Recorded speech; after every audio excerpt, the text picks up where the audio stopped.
for the DIY beta testers or future installers. Alright, first thing we're going to do is we're going to separate the tank lid from the bucket.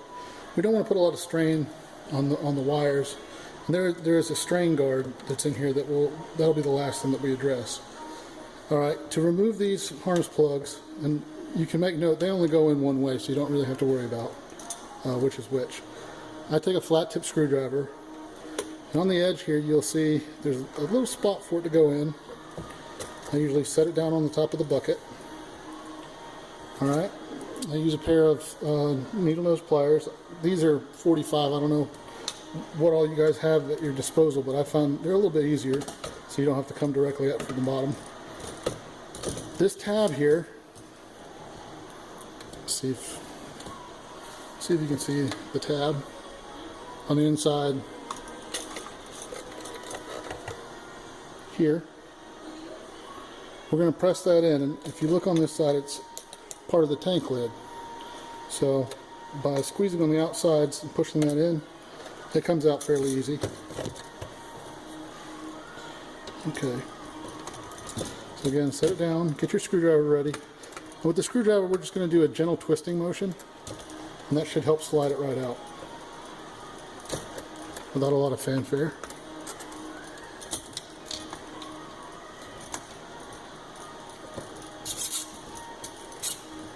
And there she is. Once she comes up a little bit, you can pull the rest of the way out. This is a whole lot easier than trying to fight it any other way. There's not a lot of effort involved, just a lot of kind of positioning finesse.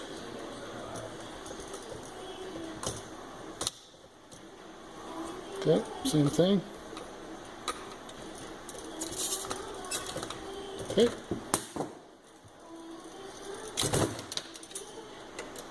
Okay. So now that's off and out of the way. You could actually, if you wanted to, you could leave this on, but I find that it kind of gets in the way. Now it's quite tricky to get disconnected, and I found that using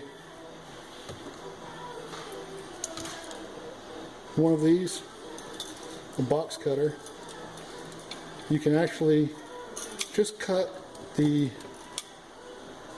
see if you can see you can see that it's got 4 tangs on it. We're just going to cut those tangs off, and it actually holds surprisingly well even with them gone. It allows us to install and uninstall.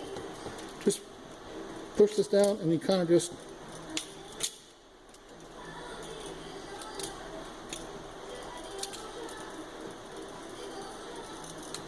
wiggle down, and it'll pop right off.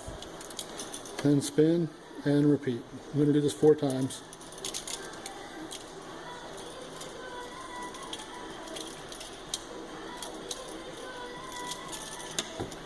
And sometimes you'll have to spin. There we go.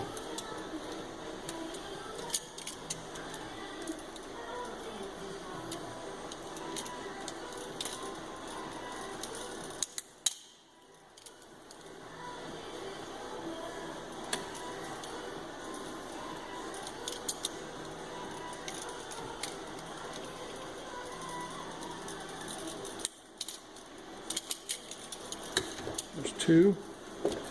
And again, I'm trying to stay out of the way of the camera and keep it focused on the camera. If this is on the bench, it is significantly easier.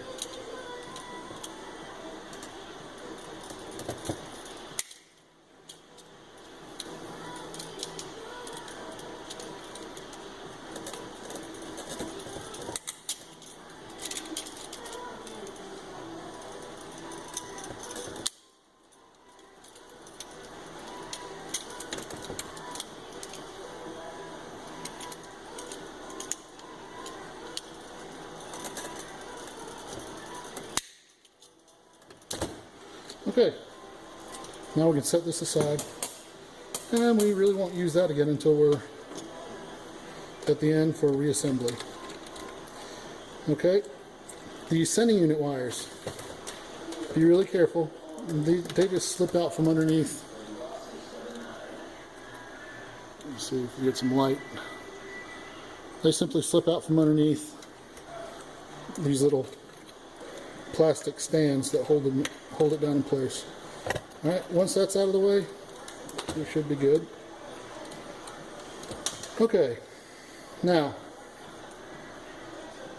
at this point we'd be ready to start taking the top off. However, one thing I want to note, and I'm going to pause it and go take care of this now that we've got everything off, is I want to drain this really good. I want to make sure that there's no fuel in the bottom, puddled anywhere. I want to blow it out with compressed air and make sure that it's completely dry. As a matter of fact, it's not a bad idea to set it briefly in the sun and let that evaporate any of the remaining fuel moisture that's in there. We're going to be using a heat gun, and obviously that's an open heat source, not an open flame really, but it will ignite fuel.